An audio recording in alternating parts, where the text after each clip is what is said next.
हरिओम प्रिय भक्तों, आज हम आपको कार्तिक मास कथा का 20वां अध्याय सुनाएंगे। उससे पहले सुनते हैं कार्तिक मास में सुनी जाने वाली धरती माता की कथा। एक ब्राह्मणी थी, वह बहुत धार्मिक महिला थी। सभी ग्रामवासी उसका बहुत सम्मान करते थे। कोई भी उसकी शरण में आता वह सबकी मदद किया करती थी। मन ही मन भगवान का स्मरण किया करती थी। भगवान की सेवा पूजा व जरूरतमंदों की सेवा ही उसका परम धर्म था। एक दिन ब्राह्मणी मरकर भगवान के घर गई। वहां जाकर बोली, मुझे बैकुंठ का रास्ता बता दो। स्वर्ग से एक दूत आया और बोला, ब्राह्मणी आपको क्या चाहिए? वो बोली, मुझे बैकुंठ का रास्ता बता दो। आगे आगे दूत और पीछे ब्राह्मणी मंदिर तक गए। ब्राह्मणी बहुत धार्मिक महिला थी। उसने बहुत दान पुण्य कर रखा था। उसे विश्वास था कि उसके लिए बैकुंठ का रास्ता अवश्य खुल जाएगा। ब्राह्मणी ने वहां जाकर देखा, वहां बड़ा सा मंदिर, सोने का सिंहासन, हीरे मोती से जडित छतरी थी। चित्रगुप्त जी न्याय सभा में बैठे साक्षात इंद्र के समान शोभा पा रहे थे और न्याय नीति से अपना राज्य संभाल रहे थे। यमराज जी सबको कर्मानुसार दंड दे रहे थे। ब्राह्मणी ने जाकर प्रणाम किया और बोली, मुझे वैकुंठ जाना है। चित्रगुप्त ने लेखा सुनाया और कहा कि ब्राह्मणी, तुमने सब धर्म किए परंतु धरती माता की कहानी नहीं सुनी, इसलिए तुम्हारे सिर पर धरती माता का कर्ज है।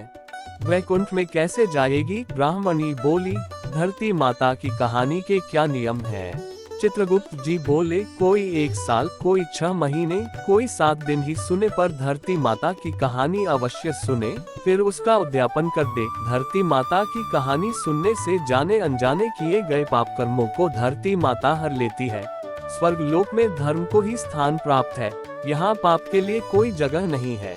धरती माता की कहानी पीपल के पेड़ के नीचे बैठकर सुननी चाहिए। ये बात सुनकर ब्राह्मणी ने प्रार्थना की कि मुझे 7 दिन वापस पृथ्वी लोक पर जाने दो, मैं कहानी सुनकर वापस आ जाऊंगी। चित्रगुप्त जी ने उसका लेखा जोखा देखकर 7 दिन के लिए पृथ्वी पर भेज दिया। ब्राह्मणी जीवित हो गई। ब्राह्मणी ने अपने परिवार वालों से कहा कि मैं 7 दिन के लिए धरती माता की कहानी सुनने के लिए वापस आई हूँ। इस कथा को सुनने से बड़ा पुण्य मिलता है। उसने पीपल के पेड़ के नीचे बैठकर परिवार के साथ 7 दिन तक धरती माता की कथा सुनी। 7 दिन पूरे होने पर वापस धर्मराज जी का बुलावा आया और ब्राह्मणी को वैकुंठ में श्री हरि के चरणों में स्थान प्राप्त हुआ। जो कोई भी प्राणी धरती माता की कहानी सुनता है, मृत्यु के समय सभी पाप कर्म धरती माता हर लेती है। वह प्राणी को वैकुंठ में स्थान प्राप्त होता है। धरती माता की जय हो। धरती माता की सदा ही जय हो। जय बोलो धरती माता की जय। आइए आप सुनते हैं कार्तिक मास महात्म्य कथा का अध्याय 20, माँ शारदा की प्रेरणा, स्वयं सहाय।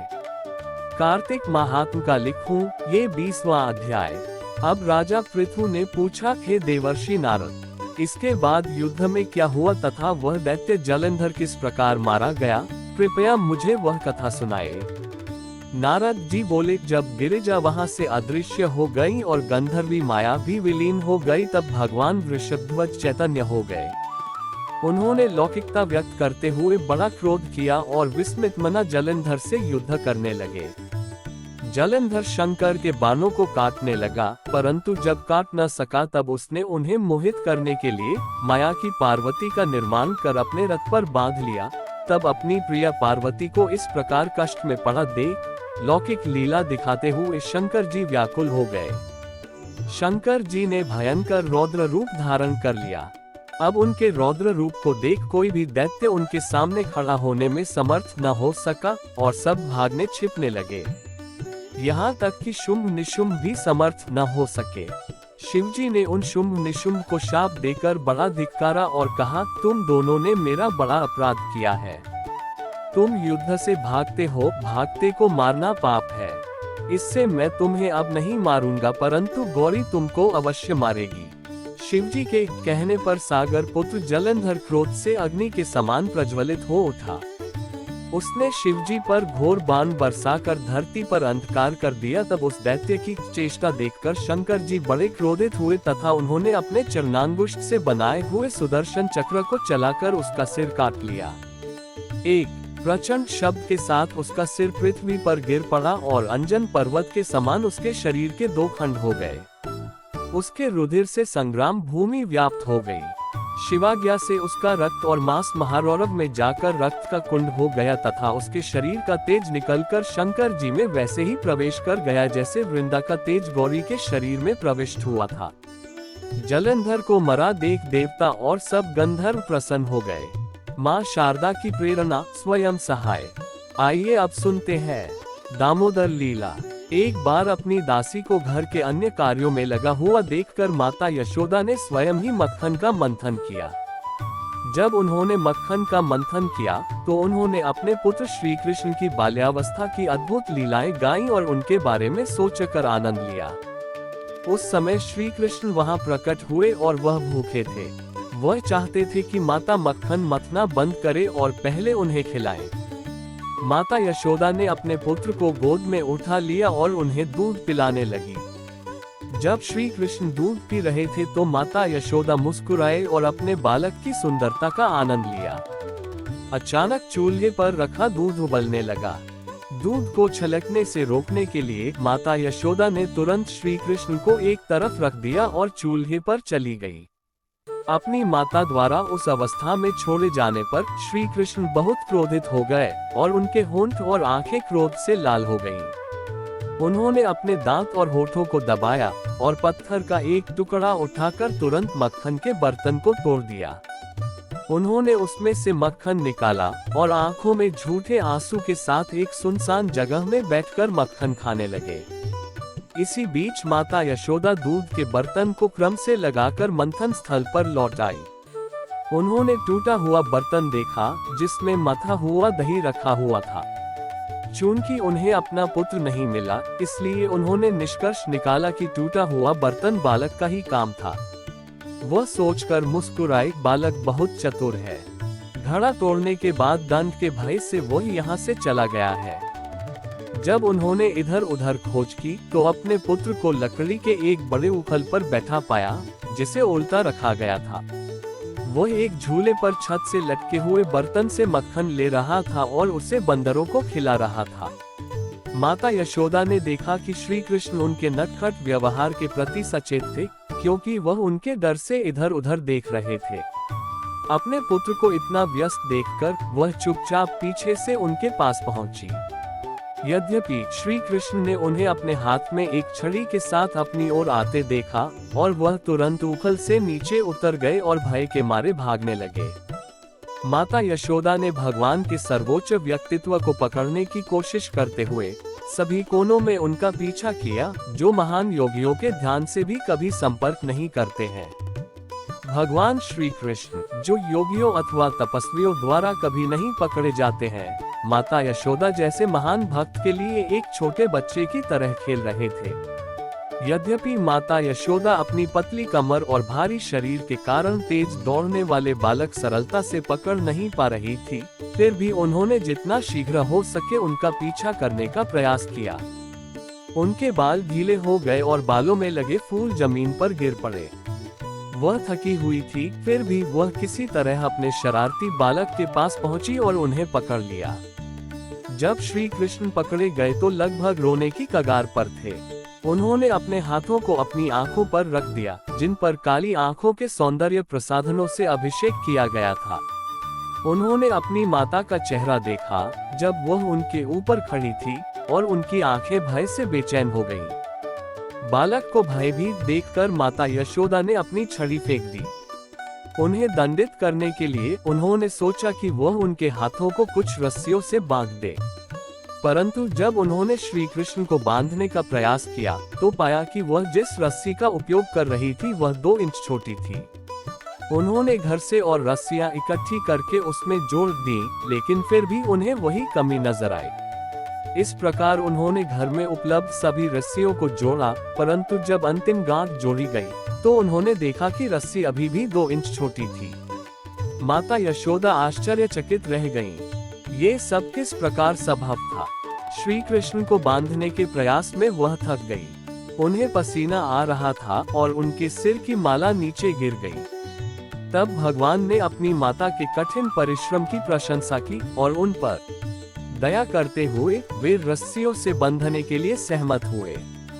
माता यशोदा के घर में मानव बालक के रूप में खेल रहे भगवान अपनी चुनी हुई लीलाएं कर रहे थे। शुद्ध भक्त स्वयं को भगवान के चरण कमलों में समर्पित कर देता है, जो भक्त की रक्षा या पराजय कर सकते हैं। इसी तरह भगवान भी भक्त की सुरक्षा के लिए स्वयं को समर्पित करके दिव्य आनंद का अनुभव करते हैं। ये श्री कृष्ण द्वारा अपनी माता यशोदा के प्रति समर्पण का उदाहरण था। पुत्र को बांधकर माता यशोदा घर के कामों में लग गई। उस समय लकड़ी के ऊखल से बंधे हुए भगवान अपने सामने बहुत ऊंचे पेड़ों की एक जोड़ी देख सकते थे, जिन्हें अर्जुन के पेड़ के रूप में जाना जाता था, जिसे उन्होंने नीचे खींचने के बारे में सोचा। अपने पिछले जन्मों में पेड़ों ने कुबेर के मानव पुत्रों के रूप में जन्म लिया और उनके नाम नलकूबर और मणिग्रीव थे। सौभाग्य से वे प्रभु के दर्शन के भीतर आ गए। अपने पूर्वजन्म में उन्हें महान ऋषि नारद ने भगवान श्री कृष्ण को देखने का सर्वोच्च आशीर्वाद प्राप्त करने के लिए शाप दिया था। उन्हें यह वरदान शाप नशे के कारण भूल जाने के कारण दिया गया था। श्रीमद् भागवत पुराण के 10वें अध्याय के 10वें स्कंध में एक कथा है। कुबेर के दोनों पुत्र नलकूबर और मणिग्रीव भगवान रुद्र के सेवक थे। धनी होने एवं भगवान शिव की कृपा कारण दोनों बहुत गर्वोन्मत्त हो गए। एक दिन वे दोनों मंदाकिनी नदी के तट पर मदिरा पीकर मद में चूर हो गए। अप्सराएं उनके साथ गा बजा रही थीं और वे पुष्पों से लदे हुए वन में उनके साथ विहार कर रहे थे। देवयोगवश देवर्षि नारद जी उस स्थान से निकले। देवर्षि नारद को देखकर वस्त्रहीन अप्सराएं लज्जित हो गई एवं भयभीत होकर तीव्रता से अपने वस्त्र पहन लिए, परंतु इन दोनों कुबेर पुत्रों कोई लज्जा नहीं दिखाए। वे उसी प्रकार नग्न अवस्था में क्रीड़ा करते रहे। जब देवर्षि नारद ने देखा कि ये देवताओं के पुत्र होकर भी गर्व एवं मद से अंधे और उन्मत्त हो रहे हैं, तब उन्होंने उन दोनों को श्राप देते हुए कहा कि अहंकार के कारण तुम दोनों का व्यवहार जल के समान हो गया है, इसलिए तुम लोग वृक्ष बन जाओ। 100 वर्षों के बाद जब भगवान श्री कृष्ण का अवतार होगा तो वह तुम्हें शाप मुक्त करेंगे। नारद मुनि के शाप से नलकूबर और मणिग्रीव अर्जुन वृक्ष बन गए। इन दोनों वृक्षों के साथ साथ होने के कारण इन्हें यमलार्जुन कहा गया। जैसे ही भगवान श्री कृष्ण ने खींचा, दो पेड़ उनकी सभी शाखाओं और अंगों के साथ एक महान ध्वनि के साथ तुरंत नीचे गिर गए। गिरकर टूटे हुए पेड़ों में से दो महान आत्माएं निकली, जो धधकती अग्नि की तरह चमक रही थीं। उनकी उपस्थिति से सभी दिशाएं रोशन हो गई। दो शुद्ध व्यक्तित्व तुरंत बाल कृष्ण के सामने आए और अपना सम्मान और प्रार्थना करने के लिए झुक गए। इस प्रकार भगवान श्री कृष्ण द्वारा कुबेर पुत्रों नलकूबर और मणिग्रीव का उद्धार किया गया। उस दिन से कार्तिक दामोदर मास को दामोदर लीला की याद में मास भर चलने वाले उत्सव के रूप में मनाया जाता है, जो भगवान श्री कृष्ण द्वारा मक्खन चुराने की लीला है और फलस्वरूप उनकी प्रिय माता यशोदा द्वारा ऊखल से बांधा जाता है। संस्कृत में दाम का अर्थ रस्सी और उदार का अर्थ पेट होता है। दामोदर श्री कृष्ण को संदर्भित करता है, जो उनकी माता यशोदा द्वारा स्नेह की रस्सी से बंधे थे। दामोदराष्टकम ये प्रार्थना गीत भगवान श्री कृष्ण की बाल्यावस्था की लीलाओं का वर्णन करता है, जब उन्होंने अपनी माता यशोदा से भागने की कोशिश की, जब उन्होंने मक्खन चुराने के लिए उन्हें दंडित करने की कोशिश की। भगवान श्री कृष्ण वृंदावन की महिलाओं एवं गोपियों से मक्खन चुराते थे। एक बार उनकी माता यशोदा ने उसे पकड़ लिया, उसकी कमर को रस्सी से बांध दिया और उन्हें दंडित करने के लिए ओखली से बांध दिया। इसलिए भगवान को दामोदर के रूप में भी जाना जाता है। कार्तिक मास के दौरान भक्तगण प्रतिदिन भगवान श्री कृष्ण के दामोदर स्वरूप के सम्मुख घी के दीपक का अर्पण करते हुए इस प्रार्थना को गाते हैं। दीपदान करते समय भगवान के दाहिने पैरों के चारों ओर 2 बार और बाएं पैरों के चारों ओर 2 बार दीप दिखाएं।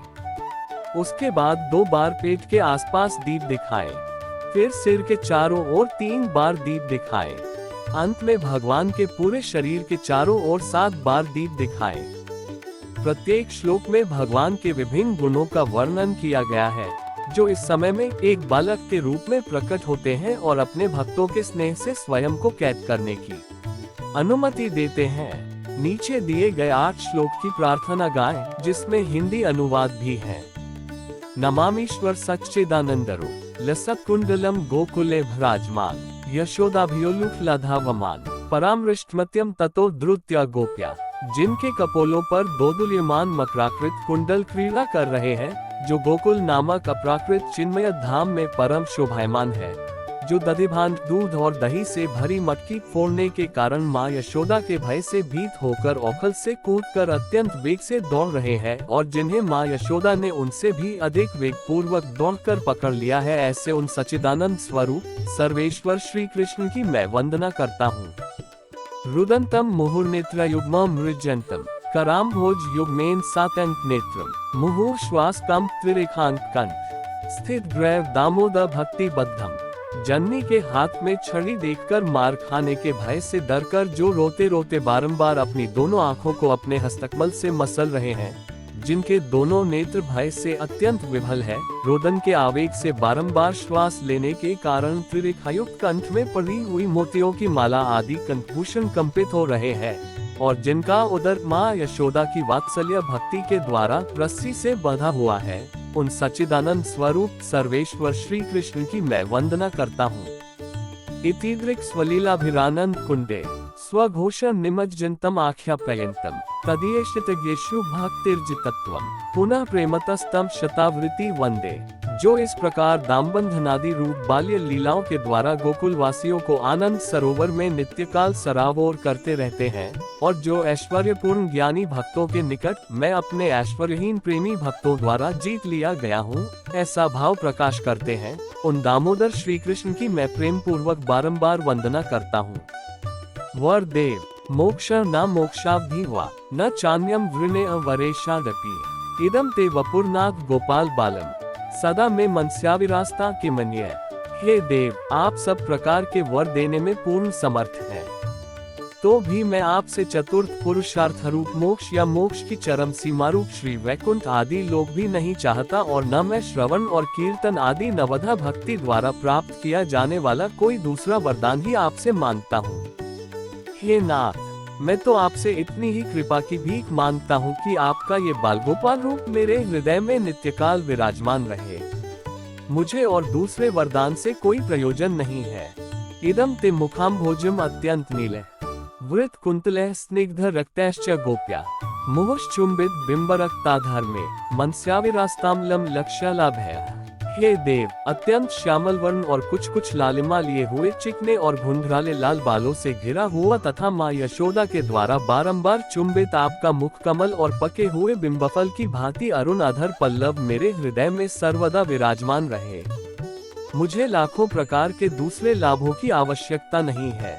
नमो देव दामोदरानंद विष्णु प्रभो दुख जालाब्धि मग्नम कृपा दृष्टि वृष्ट्यति दीन बतानु ग्रहानेश मामज्ञ मेध्यक्ष दृश्य।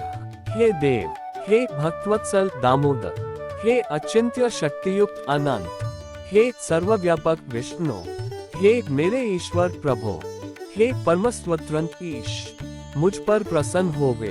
मैं दुख समूह रूप समुद्र में डूबा जा रहा हूँ, अतएव आप अपनी कृपा दृष्टि रूप अमृत की वर्षा कर मुझ अत्यंत दीनहीन शरणागत पर अनुग्रह कीजिए एवं मेरे नेत्रों के सामने साक्षात रूप से दर्शन दीजिए। कुबेरात्मजो बध मूर्त्य व्यद्वत् त्वया मोचिता भक्ति भाजो कृतौच तथा प्रेम भक्तिन स्वका में प्रयच्छ न मोक्षे ग्रहों में स्ति दामोदरे।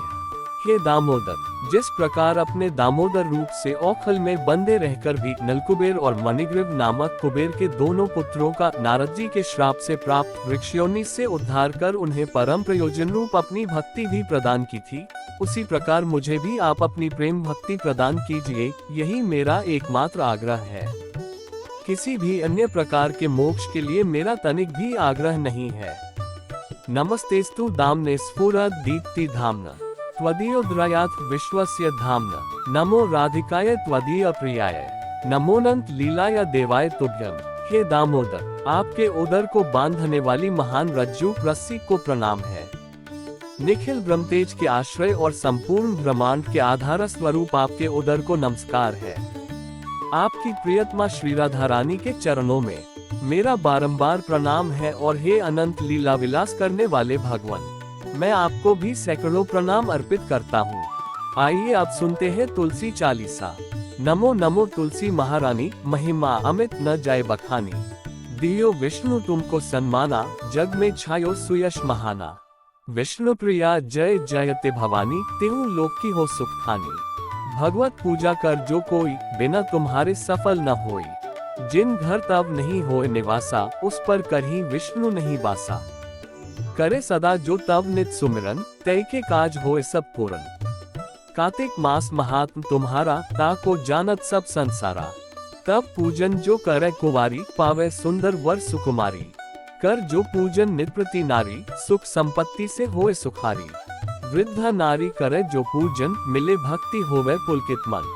श्रद्धा से पूजे जो कोई, भवनिधि से तर जावे सोई। कथा भागवत यज्ञ करावे, तुम बिन नहीं सफलता पावे। छायो तब प्रताप जग भारी, ध्यावत तुम ही सकल चिद्धारी। तुम ही मात यंत्रन तंत्रन, सकल काज सिद्धि होवे क्षण में। औषधि रूप आप हो माता, सब जग में तब यश विख्याता। देव ऋषि मुनि और तपधारी, करत सदा तब जय जयकारी। वेद पुराणन तब यश गाया, महिमा अगम पार नहीं पाया। नमो नमो जय जय सुखकारनी, नमो नमो जय दुख निवारनी। नमो नमो सुख संपत्ति देनी, नमो नमो अध काटन छेनी। नमो नमो भक्तन दुख हरनी, नमो नमो दुष्टन मद छेनी। नमो नमो भव पार उतारनी, नमो नमो परलोक सुधारनी। नमो नमो निज भक्त उबारनी, नमो नमो जन काज संवारनी। नमो नमो जय कुमति नशावनी, नमो नमो सुख उपजावनी। जयति जयति जय तुलसी माई, ध्याऊं तुमको शीश नवाई। निज जन जानी मुहि अपनाओ, बिगड़े कारज आप बनाओ। करुण विनय में मात तुम्हारी, पूर्ण आशा करहूँ हमारी। शरण चरण कर जोरी मनाओ, निष्दिन तेरे ही गुण गाऊं। प्रभु मात यह अब मोह पर दाया, निर्मल होए सकल ममकाया। मनरु मात ये बर दीजय, सकल मनोरथ पूर्ण कीजय। जनू नहीं कुछ नेम चारा, क्षमहु मात अपराध हमारा। बर मास करे जो पूजा, ता सम जग में और न दूजा। प्रथम ही गंगा जल मंगवावे, फिर सुंदर स्नान करावे। चंदन अक्षत पुष्प चढ़ावे, धूप दीप नैवेद्य लगावे।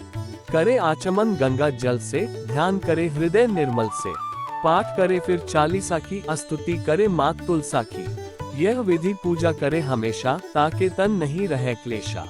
करे मास कार्तिक का साधन, सोवे नित पवित्र सिद्ध हुई जाही। है ये कथा महासुखदायी, पढ़े सुने सो भव तर जाए। तुलसी मैया तुम कल्याणी, तुम्हारी महिमा सब जग जानी। भाव ना तुझे मां नित नित ध्यावे, गा गा कर मां तुझे रिझावे। ये श्री तुलसी चालीसा पाठ करे जो कोय, गोविंद सो फल पावही जो मन इच्छा होए। जय श्री कृष्णा। तुलसी माता की जय।